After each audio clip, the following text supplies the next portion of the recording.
Iran வந்து நினைச்ச மாதிரி இல்லை, நமக்கு வந்து ஒரு மிகப்பெரிய ஜாம்பவானுக்கு கீழே அந்த ஒரு மிகப்பெரிய கொடை, பாதுகாப்பு கொடை கீழே இருக்கும் அப்படின்னு நம்பிக்கிட்டு இருந்தாங்க. அந்த நம்பிக்கை வந்து பொய்த்து போயிடுச்சு. அவங்க வந்து ஏதாவது ஒரு சின்ன பிரச்சனைன்னா அமெரிக்காவோட ஆட்கள், வீரர்கள் எல்லாம் கிளம்பி ஓடிட்டாங்க.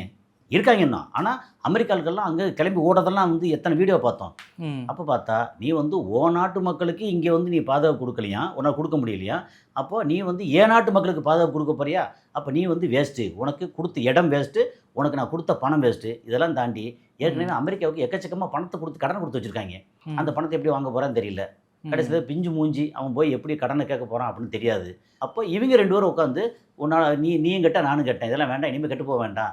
2 பேரும் வந்து என்ன செய்யலாம், அமெரிக்காட்ட சரண்டர் ஆகிறது ஓகேயா இல்லையா, அல்லது ஈரான்ட்ட வந்து நட்பாக போகிறது, ஈரான்ட்ட சரண்டர் ஆக வேண்டாம். ஈரான் எப்போவுமே என்ன சொன்னாங்கன்னா நட்பு நாடாக இருப்போம், நல்ல விதமாக இருப்போம்.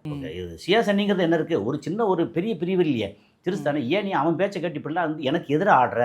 இப்போது அங்கே கார்க் தீவில் வந்து அடித்ததாக இருக்கட்டும், எல்லாமே யுஏலேருந்து கிளம்பி வந்ததானே, வந்த ரூட் எது தெரியாமல் போயிருமா எங்களுக்கு. அவன் தான் ரொம்ப நீட்டாக வந்து எந்த புள்ளியிலேருந்து ஆரம்பித்து எது எங்கே போனது அப்படிங்கிறது தான் சைனாவும் ரஷ்யாவும் அப்படி புட்டு வச்சுட்டாங்களே. இங்கேருந்து வந்திருக்கு, அப்போ இங்கே வந்துட்டு அடிப்பேன் அப்படின்ட்டு இருக்காங்க.